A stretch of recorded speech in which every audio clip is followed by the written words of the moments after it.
Here on Swell, we've had very compelling, important, emotive, kind of groundbreaking conversations with incarcerated people, recently incarcerated people. They've come and shared their story with us. We've also heard from people who work with incarcerated populations. And today I want to talk about one such organization called Creative Acts. Their mission is to seek the transformation of urgent social justice issues through the revolutionary power of the arts to heal the trauma, build community, raise power, and center the voices of those who are or have been incarcerated. It's a Black-led organization, and they are making big waves in the business because they know that creativity is part of the way minds stay free and stay active. We're talking about people who are in solitary confinement for 20, 30 years. They're working with them. They're also specifically working with people who have come through the programs and who are considered alumni. And that's what I want to focus on for the beginning of this conversation, because I sat down with Major Bunton the third recently at an event I went to, and he is an alum of the program. He was incarcerated. He is a teaching artist at this point. He oversees curricula for the programs and runs the alumni laboratory. And basically, this is an opportunity for people to stay in touch and help each other. He also has his own fitness company. And he also has as part of a program he co-founded that's about reentry. And it's in Inglewood. It's called Inglewood Wrapping Arms Around the Community. And these are organizations that help people integrate back into society with housing and with guidance and things like that. So I'm just excited to understand the ecosystem that Creative Acts works in, where they have resistance, because I know that they have resistance. But we're going to first talk to Major about his alumni program, because then we can back into all the other programs. So Major, thank you for being here, and it was really cool to meet you and to meet the founder of the organization and of Creative Acts. And I'm sure we'll invite her here in this conversation or start a new one. But I wanted to, I want to hear your story first, and then we can jump into the work you're doing. So can you give us an introduction to you and what you'd like us to know about your life, and where you stand right now, and what you're looking forward to from the place you're standing right now? And again, thank you for being here, and I'm really looking forward to this conversation. Thank you, Deborah, for this opportunity. Storytelling is so important. I think it helps bridge the gap between other cultures. I think it helps to create a sense of connection, empathy, remorse, compassion, all the above that brings us together. So with that, thank you for this opportunity. For those who don't know me, my name is Major Bunton. I grew up in Inglewood, California. I was an average young man involved in sports. I was a kid trying to find myself. I noticed as a 12-year-old the insecurities that I had as a young man. I felt out of place. I felt like I wasn't an average kid that fit in with other kids. And that insecurity led to just feeling out of place. And as I started to feel out of place, I started to look for ways to feel connected to my peers. And some of those peers were involved in a certain lifestyle. And that lifestyle was criminality. I'll say the age of 13 is when I began my destructive behavior, which led to juvenile hall. It led to boys' homes. It led to the county jail, and eventually a life sentence in prison at the age of 21. I started my life sentence in prison in 1991. I was 22 years of age. Today I realized I was terrified. I was afraid. I was just so numb that I was no longer ever going to see the streets again, or even my family at that. So I went in with a cold heart. I had a lot of anger. I was so detached from my emotions that I couldn't process sadness, happy, fear. And so I moved through prison for 23 years, just mad at the world. I was lost. I had no understanding of what remorse was, empathy, the crime that I committed, anything that related to a healthy mind. I was so detached from that. As time went on, I started to make new friends in prison that was working on themselves to get out of prison. I started finding myself in spaces that created opportunities to learn more about myself. And at that point, I started to see myself start to make some changes. It was difficult because I had no clue how to change. But as I started to engage in several programs, from anger management, denial, stress management, I took so many classes I couldn't even count anymore. But I knew that I wanted to change. I would say 24 years in my sentence, the light came on. This time I was in solitary confinement. I was serving 2.5 years in solitary confinement, 23 hours a day in the cell. Gave me plenty of time to think about my life. And at that point, I worked on so many different aspects of my life. And when I got out solitary confinement, I didn't want to be the person that I was 20-some years ago. And I made a dramatic change. I made a 180. In 2018, I went before the board, and they said I was no longer the person I was 20-some years ago. Therefore, we find you suitable, and you'll be going home in 90 days. And that's where my life began, and I joined Creative Acts today.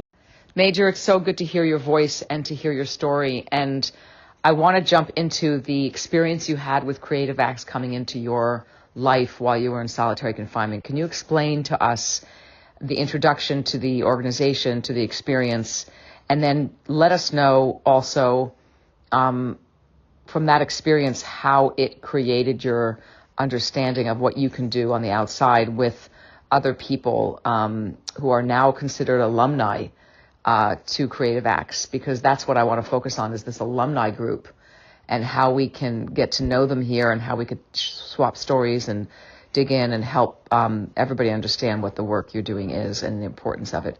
So start with your story with Creative Acts, and then let's go from there. I really appreciate it. How it all started. I would say 2016, during my change, a program by the name of the Actors Gang, which is a theater program in Culver City, decided to come into the prisons and use theater as a way to help people transform their thought process, their emotions, and just their way of life. In that process, there was a teaching artist named Sabra Williams, who was the founder of Creative Acts. We went through a 7-day intensive program. In this particular class, I gotten the chance to know myself much more deeper, from improv to theater to rhyme, rhythm, poetry, you name it. There were so many different elements of style that the power of the arts had invited me to, that I started to see the transformation within days. And I fell in love with it because I was able to see others walk this same path and create a new life for themselves through simply playing in these characters. We were able to really understand ourselves and what we were hiding and the masses that we were living behind for so many years. I say that theater, the power of theater really allowed me to peel off those layers of uncertainty and doubt and miserable anger, frustration, and I was able to see the authentics of who I was. From there, I was paroled 2017, the end of 2017. I got in contact with the Actors Gang. I joined that program. I started to go inside the prisons, teach the same work that I've learned over the last 3 years while I was incarcerated. That led to an opportunity to join Creative Acts as director of programming.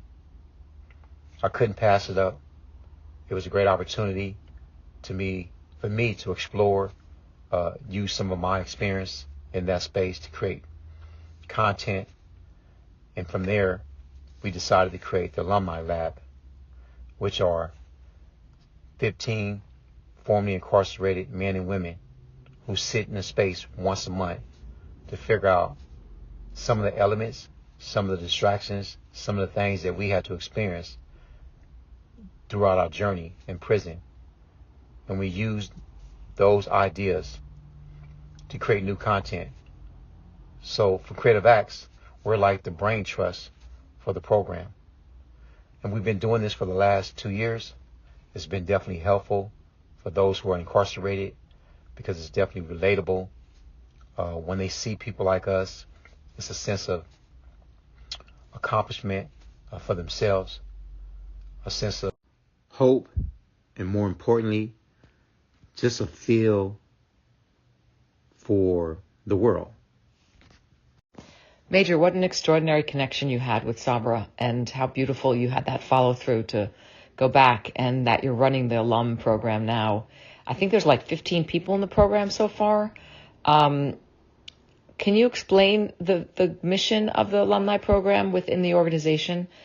What are the things that you do, and how can we as a community here on Swell support your community? I know storytelling is super important, to have people come here and start their own Swellcasts and their own personal podcast and tell their stories. And I know that's important, because the more people understand the stories, the more we can see we need some reform. That's an understatement. Hearing Sabra talk the other day, I was just thinking, like, people don't know how much these kinds of programs are transformative and how much we need to support them, because these are our brothers and sisters in jail. I don't care. We know that crimes have been committed, and we know we have some losses, justice that prevails. But more often than not, people are put away way too long, and the conditions are horrible. But we need to know the stories, and we need to understand the processes that need to be implemented to change things. And you and your alumni, more than anybody else, know how important it is to have the spirit lifted and the mind taken to a place of surrender to something as big as creativity, which helps us reimagine and retool our stories. So I know how important it is intuitively. But I'd love to hear from you what the alumni do as a group and what your goals are for that particular group. So the Alumni Lab is 15 formerly incarcerated men and women who meet once a month to talk about curriculum, content, how we can create games that speak of trauma, games that open up people in certain spaces like prison, juvenile hall. We try to figure out different ways that we experience that aligns with the work that we're teaching, that helps us identify something internally. Most of us had to go through some period in our lives while we were incarcerated to learn about behaviors that brought us to prison. So most of us have done a lot of work while we were incarcerated. So we sit and discuss some of those areas that we learned about ourselves, as well as those that we were surrounded by for so many years. We also realize that there's different perspectives in these spaces, mindsets that are not aligned, are not the same. So again, We have 260 years in this space with men and women who are dedicated, motivated, bona fide teaching artists to align the spirit of science, developing visionary ideas, experimenting, failing, reassessing, and trying again. We are the brain trust, and we truly believe in what we create in that space. How can communities help us out? We get that question a lot. I truly believe that communities that are sharing certain spaces can collaborate with their resources that helps us amplify the work that we do. Transformative programs are so key. We need to shed more light on these particular spaces that have lived experience. Again, as I spoke earlier, 260 years of lived experience, how we share this work is so important. And I really believe that with the Alumni Lab, we can go into other spaces that are similar to the work that we do, but don't have lived experience in the space. And I think we can create value. We can create a sense of connections